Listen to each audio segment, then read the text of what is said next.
Welcome to Industry Focus. I'm Nick Seipel. Today, we'll be discussing how businesses throughout history have distorted the facts in the face of clear evidence that they were causing harm. My guest is environmental attorney and author Barbara Fries. Her latest book is Industrial Strength Denial, 8 stories of corporations defending the indefensible from the slave trade to climate change. Barbara Fries, thanks so much for joining us on the podcast. Thanks for having me, Nick. So first off, just off the bat, what got you interested in this topic of corporate denial? Well, as you said, I'm an environmental attorney. And for a number of years, I worked as an assistant attorney general for the state of Minnesota. And I found myself in a proceeding back in the mid-1990s, effectively litigating the science of climate change against the coal industry, and was faced with a lot of scientists that the coal industry brought to the state that were telling us that we didn't have to worry about climate change. And as the years went on, I saw that denial spreading from the coal industry really through society and into the political sphere, and to the point where now climate denial has a clear footing in the federal government and the White House. And I started thinking about this kind of denial, not so much as individuals making a decision to ignore data, but as a social phenomenon. And that got me thinking about where else this particular social phenomenon has affected society, how it's affected society in the past, how other industries have reacted when confronted with evidence of harm. And that's what got me to plunge into the archives and write this book. Sure. When we're talking about industrial denial, so when does a company's actions reach that threshold of denial versus a company just vigorously defending itself from criticism and that sort of thing? Right. Well, and of course, that's a really hard question. There's going to be a big gray area for a long time. I picked 8 different campaigns that were so clearly beyond the realm of reasonable doubt that I didn't really have to define that border. And also, I felt that because they were so far beyond the realm of reasonable doubt, they were particularly revealing examples of what an industry is willing and capable of denying. Sure. I think the first example in your book is the British slave trade. I think that's an industry we can all agree, just patently on its face, the business itself is immoral and causes massive amounts of harm. What were the campaigns used to defend that industry during that time? Yeah, it was actually really astonishing. I mean, the British at that time, we're talking the late 1700s, early 1800s, dominated the global slave trade. They had the ships, they went to Africa, they got the Africans, enslaved them, and brought them mainly to sugar plantations in the Caribbean. And the British public was confronted with an abolition movement, which said, hey, this is brutal, and brought forth all kinds of evidence of that brutality. And the industry then really saw its legitimacy being threatened, and they knew they had an audience that really knew nothing about conditions in Africa, conditions on plantations, so they could pretty much say whatever they wanted to in terms of characterizing it. So they created this sort of alternate reality where they actually argued that the Africans wanted to be purchased, that some of them were marketing themselves as fit for labor. They explained that the crossing across the Atlantic on the slave ships was festive, with singing and dancing and lots of games of chance. They described the sugar plantations as comfortable and sort of a cradle-to-grave welfare state where people were taken care of if they were sick and had their own cozy cottages. And then by contrast, they explained that if they had not rescued these people from Africa, they would have been put to death as prisoners of war or eaten by cannibals or faced some other horrendous outcome. And so what happened there was they didn't just argue that, hey, we're not brutal. They could actually flip it around and say, we're the heroes, we're rescuing people, and abolition is a form of violence. And in fact, if you put an end to this trade, you are as one of the quotes went, cramming liberty down the throats of people incapable of digesting it and shutting the gates of mercy on mankind, et cetera, et cetera. So that was one of their denials. There were a lot of other kinds. Yeah, and I think one of the things you talk about in the book is this idea that some of these folks who were part of disseminating some of this narrative were people who had religious backgrounds and were very much moral, had a strong moral footing. What is when you're in a business and you're operating in this type of industry, how does that psychologically bias someone to try to come up with these defenses when I think, in the case of slavery, it's very clear the harms that are being caused to individuals? Right. Well, that is a part of the book. I try to identify a lot of different psychological factors in play. Overall, we're talking about a group enterprise, and when you're in a group, you feel loyal to that group more so than to society more generally. So immediately, your sort of tribal biases and animosities all come into play. Obviously, money is at stake. I mean, I don't want to minimize that at all. It's always going to be a factor, the fact that denial is lucrative in many of these cases. You have issues of hierarchy. The people who are not at the top are deferring moral responsibility to those running the organization. And corporations are particularly prone to that because, of course, the people at the top of corporations, the major ones, are able to say, well, I'm acting on behalf of my shareholders. So to the extent they feel group loyalty, they're told by law, although there's some question about this, that they have to maximize shareholder profits. They're told that that's by the dominant sort of business philosophy. Shareholders aren't feeling morally responsible because they're far away and they don't know what's going on. So there was a noted cynic in the 1920s that described the corporation as an ingenious device for delivering individual profit without individual responsibility. And I think that's pretty accurate here for a lot of reasons. And of course, one thing I want to add on top of the whole division of labor and division of responsibility is the ideology of the marketplace and the psychology of the marketplace. You generally don't feel responsible for the other side of the transaction. And of course, we do have an ideology that says that the pursuit of your own self-interest will automatically, through the invisible hand, lead to social good. And more recently, we have a more kind of market fundamentalism that is suggesting that government interference in the marketplaces is immoral and inappropriate. So I think the ideology, the psychology, the structure, and I haven't even mentioned limited liability, but of course that goes along with it. All of these things combine to both enhance the natural interest in self-interest and pursuit of profit, while muting our natural social responsibility. And I think triggers a lot of very tribal instincts that bond people and bias people more toward their enterprise than toward society generally.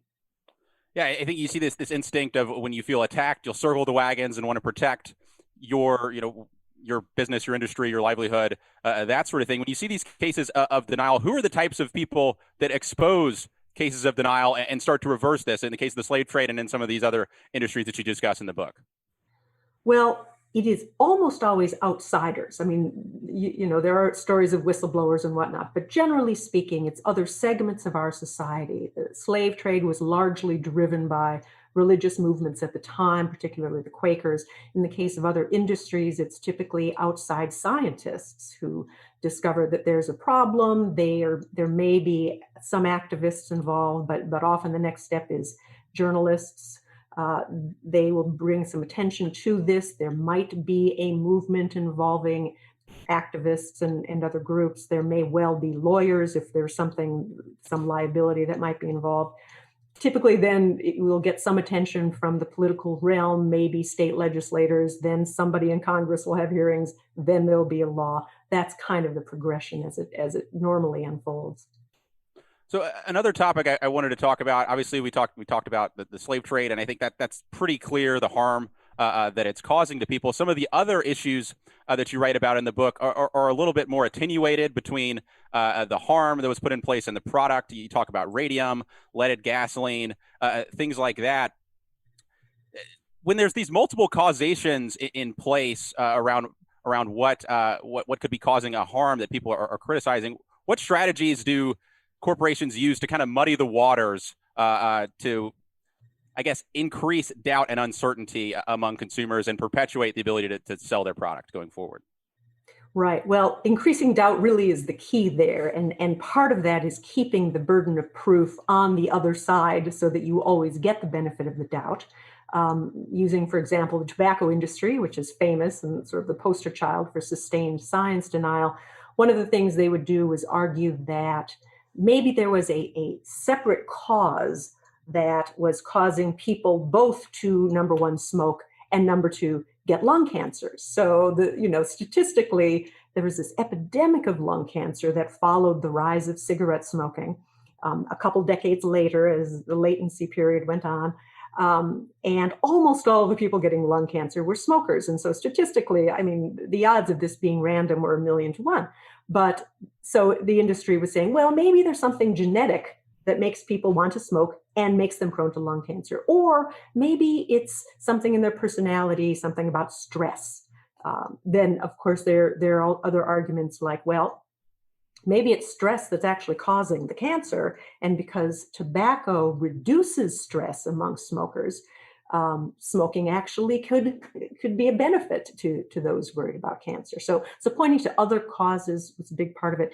Trying to kind of minimize the risk and put it in the category of accepted risks was often very common. They would say, well, nicotine is no more addictive than gummy bears, and I love gummy bears, and if I don't get them, I get cranky. But this is actually a quote from one of the tobacco executives. But they're not addictive.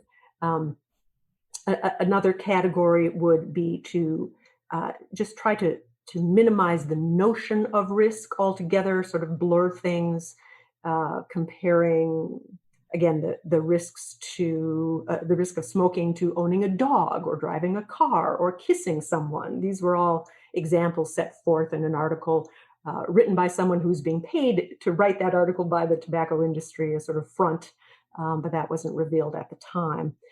So yeah, there are lots of different strategies there that relate to the notion of risk. Oh, and another very common one was to try to imagine a counterfactual, that if you didn't smoke, other really bad things would happen. So I begin the book with a quote from a tobacco executive saying that who knows what the hell you'd do if you didn't smoke? You might beat your wife. You might drive cars fast. So trying to imagine all these other bad things that might happen. I think what you see there is an effort to create these sort of psychological rationalizations, both for for the smokers, so they could rationalize taking an obvious risk, and for the industry itself, so they could continue selling the tobacco and not feel bad that they were selling a deadly and addictive product.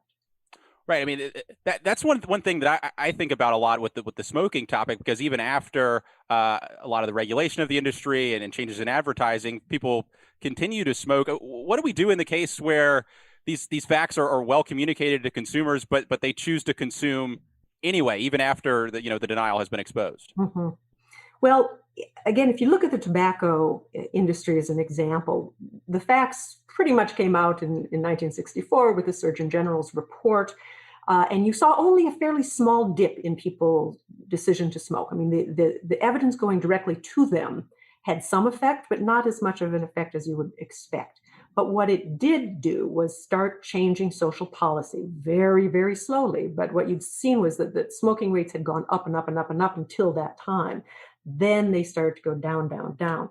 And what drove them down, I think, wasn't so much the scientific evidence, but the various social responses to that scientific evidence, including changing the advertising, changing where people were allowed to smoke, lots of social signals, some based in law, some just new cultures that reinforced that science. And so where we used to have, I think it was about 45% of adults smoking around then, now it's down to something more like 14 or 15%. So it's been a very dramatic shift, not in direct response to this scientific evidence, but when that scientific evidence is converted into social signals that are sent consistently over time. Sure. Another topic I wanted to talk about, it kind of maybe links in with the smoking idea and what you mentioned earlier of pushing toward the special characteristics that the people who are harmed might have. And you mentioned fast driving and automobiles. That's another topic you talk about in the book, of auto companies, despite being confronted with evidence that the design of automobiles, whether it's a lot of protuberances in the car, steering columns that could impale you in an accident, even in the face of some of that evidence, the industry chose to blame that on poor drivers. Can you talk about that campaign of denial and what the strategy was behind that? Sure. That chapter focuses mainly on the 50s and 60s in the auto industry. And the auto industry at the time was just booming. It was on top of the world, especially GM, which sold something like half the cars in the US, and had an enormous budget and so many engineers and engineering resources. But they basically decided that they were only responsible for the car before it crashed, because of course you weren't supposed to crash in your car. And if you did crash, that was evidence that you had done something wrong as the driver. And they really didn't want to take responsibility for what happened afterwards. They didn't want to study it. And they didn't certainly want to make their cars more crash worthy. Now, to some extent, there were factual denials here, as well as just the kind of responsibility denial. The the chief safety engineer at GM, there's some pretty astonishing quotes from him in the book, basically saying in the 50s that he didn't really think seatbelts were going to offer you much protection in a crash beyond what you could get from just holding on properly to the steering wheel and bracing your feet, which, for somebody who's supposed to understand these things is a particularly astonishing claim. But generally speaking, the approach of the industry was, it's all about the drivers. We need to, train them. Although, of course, it wasn't the industry training them; it would be the high schools mainly. We needed to have good roads, and the government would build those. We'd need to have laws, which governing traffic, which the government would have to pass and enforce.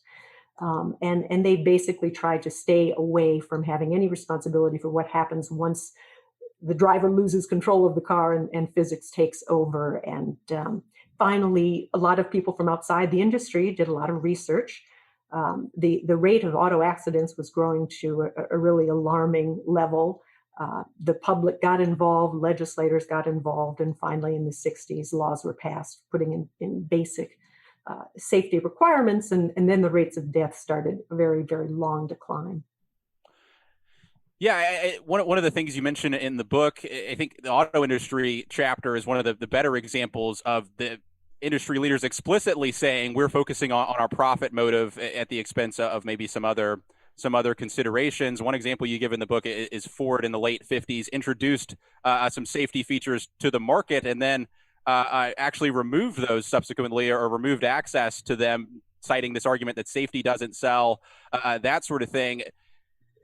I mean, do you suspect that automakers were purposely not introducing safety products in order to not allow folks to be aware of what they're missing, I guess?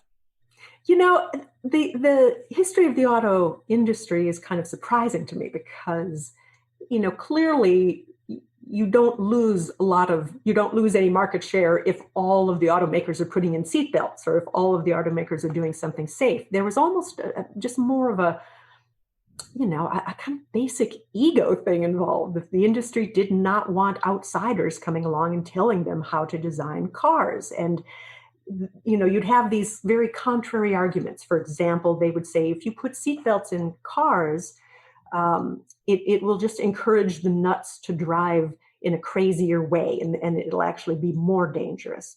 And at the same time, they would argue, if you put seatbelts in cars, it's going to remind people that this is a dangerous activity, and that'll take the fun out of driving, and that's just bad for the whole industry.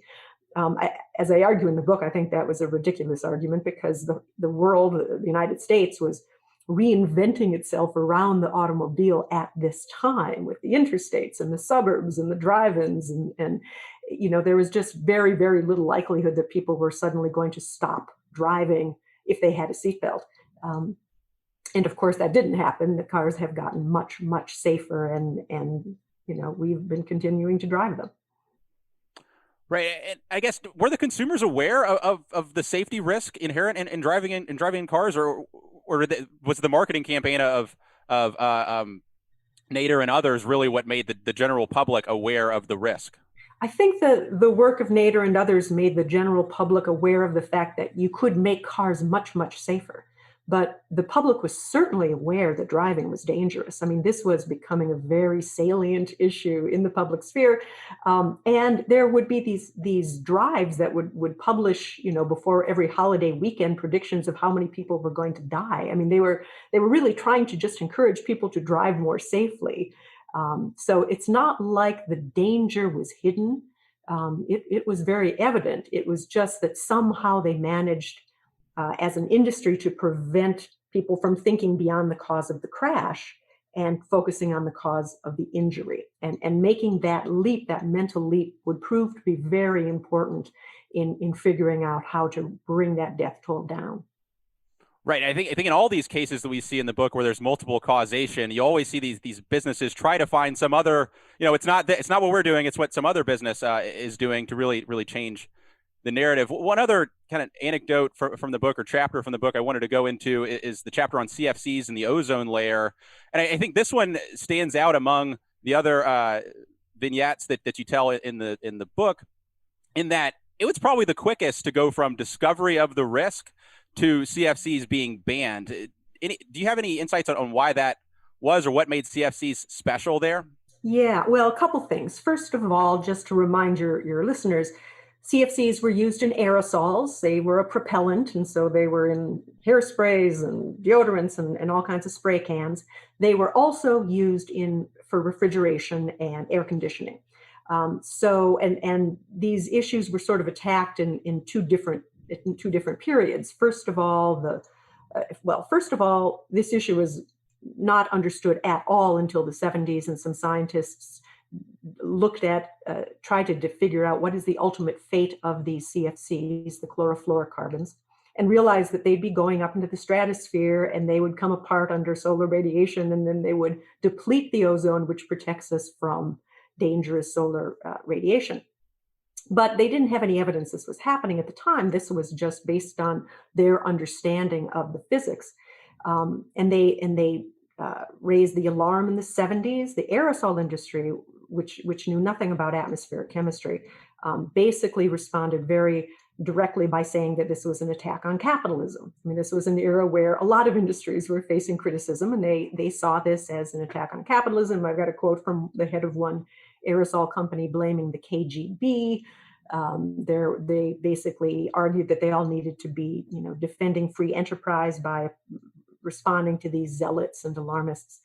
But the use of CFCs in an aerosol was such a trivial benefit, and they could be so easily replaced, that early in the 70s, that was under actually the Ford administration, they said, okay, we don't know for sure if this is happening, but the risk is so huge, and these are so easy to replace that industry, you got a couple of years to replace them. And the industry said, okay, and they did, and it wasn't a big deal. Then the harder question of replacing CFCs from air conditioning and refrigeration was there. And the government was starting to tackle that, the EPA. But then Reagan got elected, and the threat of regulation went way down. The industry stopped looking at this issue until the ozone hole over Antarctica was discovered in the mid-'80s, and then alarm rose again. And then very quickly after that, we had the Montreal Protocol, the global agreement that would eventually ban CFCs. And fairly soon after that, you actually had the chemical industry saying, okay, this is enough evidence. After all of these years of denial, they said, we accept the science, we're going to stop making our product, even a little bit before the law required them to stop making their product. They basically didn't resist the exit.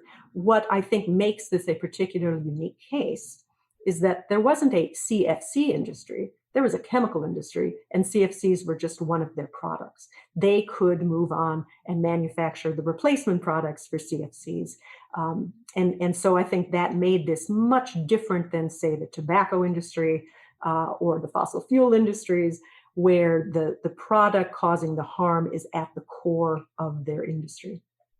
Yeah, I think another important factor that I think about with CFCs, as you mentioned, is there was the ozone layer, this clear, demonstrable harm affecting the entire world.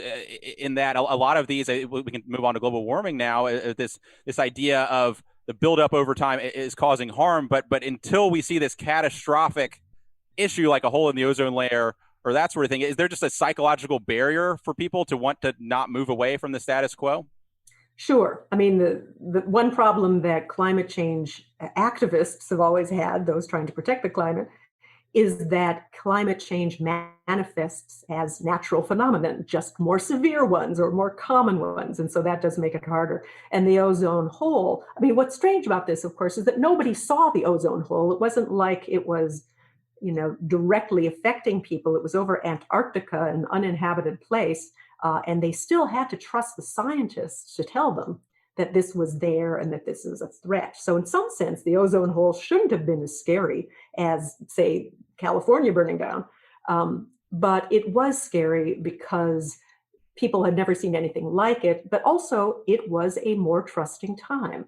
And what happened after what I think we can all call the success of responding to the threat to the ozone was, a lot of efforts from other industries facing regulation to basically build distrust in science, certainly the kind of science that the government relies on for regulation. And that distrust building really picked up, in the 90s and beyond, to the point where now, even though the scientific consensus around the threats of climate change is so strong, and the evidence really is accelerating all around the world, there is still a significant chunk of the population that doesn't believe it's happening, believes that the mainstream scientific global community has perpetrated this sort of 30, 40, 50-year hoax. That was not the case in the 80s and 90s when CFCs were being phased out. So I want to move on to the global warming issue and oil companies and those topics. As we mentioned with tobacco, obviously some of those issues became apparent. But the tobacco companies' public statements differed from what they communicated in private, et cetera. And I think you see a similar characteristics with the oil industry. So when you look at oil businesses, how do their internal documents, their internal communications around their concerns about climate change differ from the way they discuss climate change publicly with their public relations campaigns, et cetera? Well, I don't go too deeply into that because a lot of to the extent we're talking about their internal communications, a lot of them go way back. Some of those have been archived and made public. We do have documents from the late 70s and early 80s from companies like Exxon talking about climate change, talking about the scientific consensus and the future harm. And they actually were doing their own research in collaboration with outside researchers and publishing it. And basically their own approach to it was that, yeah, this is going to be a crisis. And there wasn't an internal, this is wrong, we have to question this science. There was an acceptance of the science around the late 70s, early 80s. But by the late 80s, when, for example, we were dealing with ozone through the Montreal Protocol, we had put together the Intergovernmental Panel on Climate Change to look at fossil fuels and CO2 and climate change, the threat of regulation became much more real. That's when you saw the oil industry and others basically trying to stoke as much doubt as possible. And one of the things that I think becomes clear from this history is that if you are an industry trying to prevent regulation, you do not need to convince people that you are right, that you don't need to convince them that the science that your opponents are using is wrong. You just need to create doubt. And that's enough to paralyze a lot of movements. It's enough certainly to paralyze legislatures. And that's often enough to prevent any regulation. So raising doubt, even if you do it in fairly subtle ways, and that's something, of course, the oil industry did for a long time, can be very, very effective. Right. That tie goes to the runner mentality, if you want to use like a baseball reference. For you as an individual, obviously people in the industry are aware of the facts on the ground, scientists, et cetera. Do you have any advice for an individual citizen to try to suss out the truth from denial when you're keeping track of what's going on in business in your everyday life? Well, we do have all kinds of systems we've set up over the decades regarding science to try to separate good science from bad. You need to make sure the science has been peer reviewed.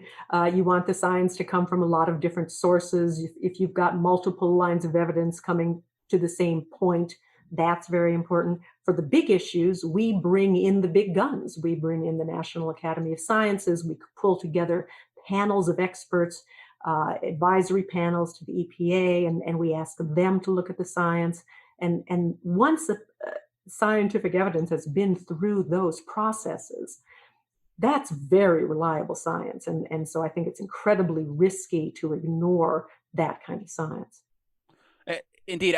One point you talk about in the book, though, is this idea that, as you mentioned, if there's any doubt, there's an advantage to corporations. And in a lot of these instances of denial, there are cases where corporations, there's always some ambiguity when it comes to science in any developing field, and the corporations will find some scientist or some group of scientists that fit the narrative that they need to communicate to the world, and then will amplify that perspective. How do you, as someone who kind of susses out news, how do you separate out, or how do you distinguish when these folks are experts coming from motivated reasoning versus the accepted science, as a total novice who hasn't done any research on the industry and just turned on your TV on Saturday night or what have you?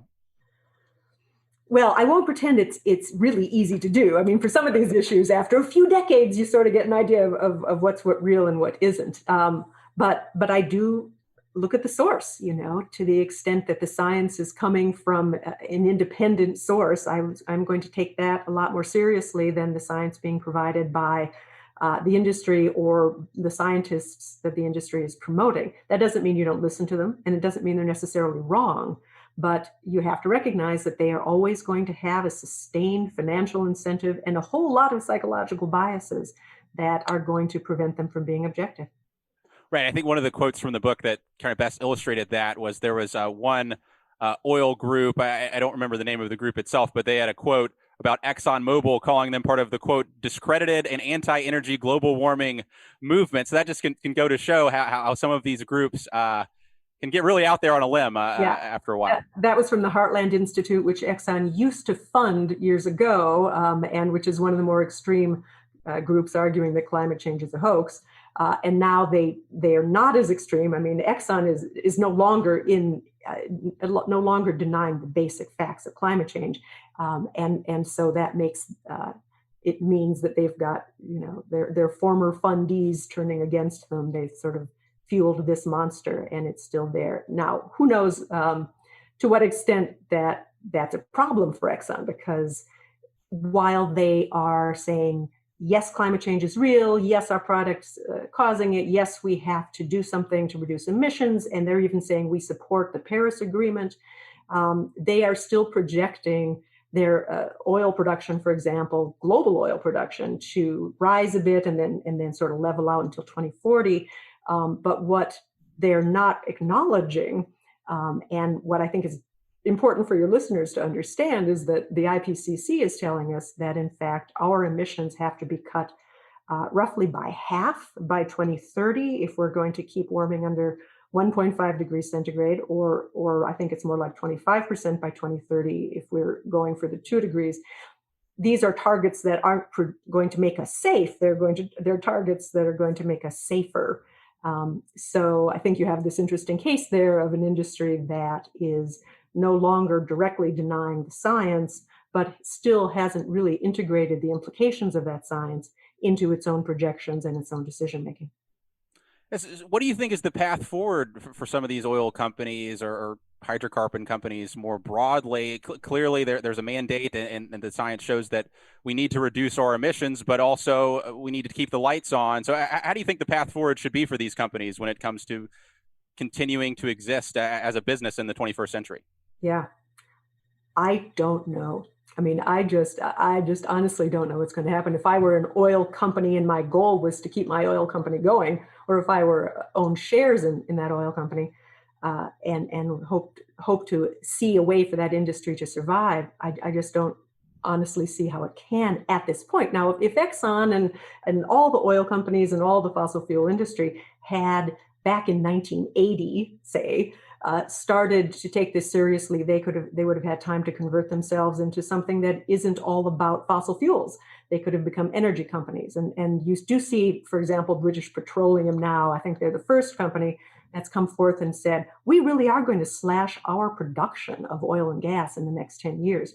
And we'll see if they can do that. But the problem is, of course, they have waited so long that I have no idea if they can convert themselves into something sustainable as the world moves away from their core product. They are very late in the game. Yeah, you mentioned BP. It's been a number of European oil companies, BP and others, trying to invest more in renewable energy. Part of what's driving that is this growth of ESG investing, environmental, social, and governance, where investors are pledging not to invest in companies that don't satisfy those requirements. What do you think about that growth in ESG investing and more mindfulness among shareholders in that realm? Yeah, I think that's helpful. I think it's one of the factors pushing companies in the right direction. But I also think that because we are at this point where we need to make such dramatic changes in the next 10 years, I think all of these companies need to be taking very seriously the prospect of laws like the Green New Deal. Obviously, it depends on what happens in November. But I think we're going to be seeing very dramatic legal changes or a push for those, which I hope will succeed. So I think that things that the investor concern has been keeping the better industries alive and maybe keeping the more polluting industries from doing some of the bad things. But I think things are going to now soon be moving beyond that stage where it's really going to be driven more by laws than by investor preferences. Well, that brings me to the next question I want to ask. You're an attorney. You have a background in the law. If you were in charge for the day, how would you change the law to help make corporate denial less likely and improve the system? Well, let me divide that into a couple of different categories. One is to try to make corporate denial less harmful, and that is to reduce corporate power, basically, over our democracy, over our political system, because the pattern we see over and over again is that corporate denial happens. Other segments of society push back against it, and eventually the harm is reduced. Maybe it's eliminated, maybe it's just reduced. So reducing corporate power, reducing their ability to influence our laws is probably the first step. And partly that's electoral, partly that maybe is about campaign finance reform, things like that. The other question, how do you make corporate denial less likely in the first place, is I think a much longer term one. We certainly see some industries experimenting, some corporations experimenting with benefits corporations, for example, putting other missions other than maximizing shareholder profit into their mission statement and trying to make it clear that that's a part of who they are. We've seen socially responsible investing and socially responsible consuming and those factors. I think that's helpful because it helps the people in the corporations who want to reduce harm argue that those are the right policies. I'm honestly not sure where that's going to go. I encourage that experimentation. I hope we can figure it out. We may, way down the line, find ways to really change corporations more profoundly, so that this kind of denial isn't so reliably present. But I think that's a much longer term endeavor, and I hope that today's experimentation with different kinds of organizations and different kinds of missions will inform that. Yeah, so I asked a few questions about how do you spot corporate denial in real time. When you look at the book, you have 8 instances of corporate denial, and when I look at the table of contents, it looks like it's about in chronological order. So if you had to add a 9th chapter, a 9th story of what's going on in corporate denial, something that's going on right now, topical today, what would it be and why? I am really keeping my eye on social media generally and big tech generally.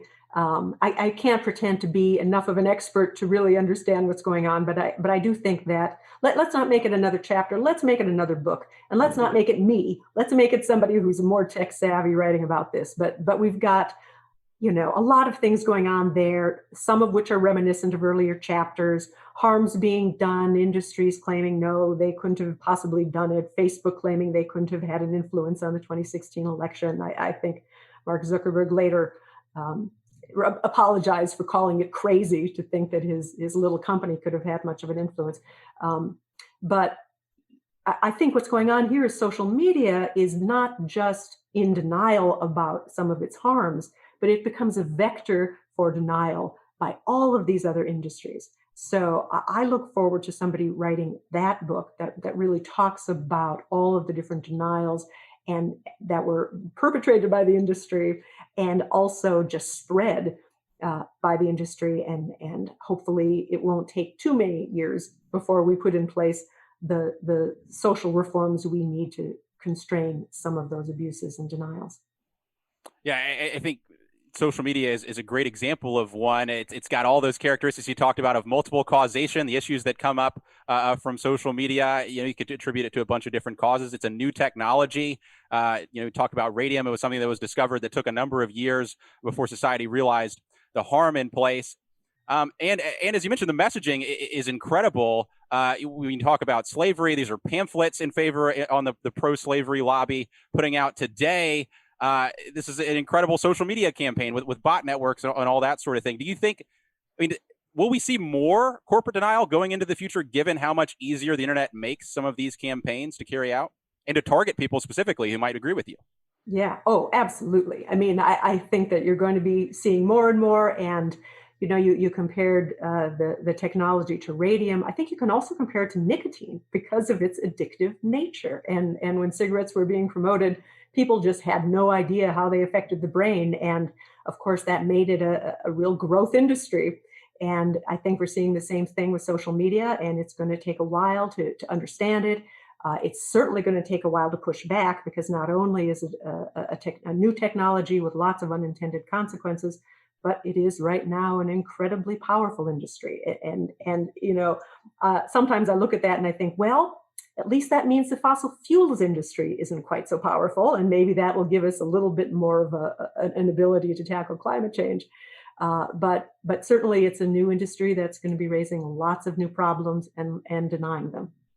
And we'll be talking about it a lot more, and we'll be waiting for that book you mentioned sometime in the future for you or somebody else to really break down all the ways that social media contributes to this corporate denial trend. Barbara, thank you so much for taking the time to join us on the podcast here today. If folks want to find your book or keep track with the work that you're doing, where can they go do that?